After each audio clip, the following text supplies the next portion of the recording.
গোসাবায় গোষ্ঠীদ্বন্দ্বের জের, পানীয় জল পেতে বাধা। স্থানীয় একটি পরিবারকে বাধা দেওয়ার অভিযোগ স্থানীয় তৃণমূল নেতার বিরুদ্ধে। সরকারি টিউবওয়েল থেকে জল নিতে বাধা, প্রতিবাদ করলে মারধরের হুমকি দেওয়ারও অভিযোগ উঠে আসছে।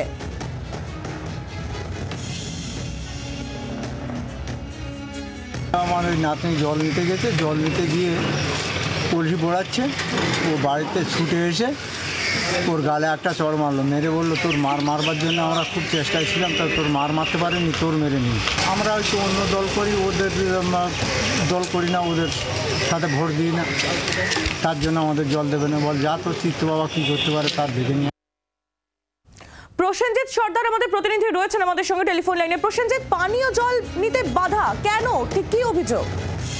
দেখো, এখনো পর্যন্ত যেটা এই সৌম্যনগরের এই পরিবার তারেক গায়েন যেটা অভিযোগ করছে যে তার পরিবার যখন পানীয় জল নিতে গেছিল সরকারি টিউবওয়েল থেকে, তখনই তৃণমূলের এক নেতার অনুগামীরা তাকে জল নিতে বাধা দেয়। এবং তার মূলত কারণ হচ্ছে যে তুমি জানো যে গোসাবায় দীর্ঘদিনের একটা তৃণমূলের গোষ্ঠীদ্বন্দ্ব চলছে, আর সেই গোষ্ঠীদ্বন্দ্বের কারণে একে অপরের বিরুদ্ধে যেমন অভিযোগ, সেই কারণে তাদের অনুগামী নয় বলে এই তৃণমূল নেতা কিন্তু তৃণমূলের অনুগামীরা তারা বাধা দিয়েছে এবং তার জল নেওয়ার পরে যে কলসিতে করে জল নিয়ে চলেছে কলসিও ফেলে দেওয়া হয়েছে বলে এমনই অভিযোগ করছে তারেক গায়েন।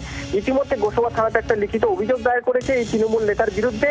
গোসাবা থানা পুলিশ যেমন তদন্ত করছে, এবং তোমাকে বলে রাখবো যে সুব্রত ভাবছে যে এলাকার যে বিধায়ক আছে সুব্রত মণ্ডলের সাথে অনিমেষ মণ্ডল, যে জেলা পরিষদের সদস্য, দীর্ঘদিনে তাদের একটা তৃণমূলের গোষ্ঠীদ্বন্দ্ব চলছে, তাদেরই অনুগামীরা এই ঘটনার পিছনে জড়িত বলে এখনো পর্যন্ত কিন্তু আমরা সূত্রভাবে জানতে পারছি।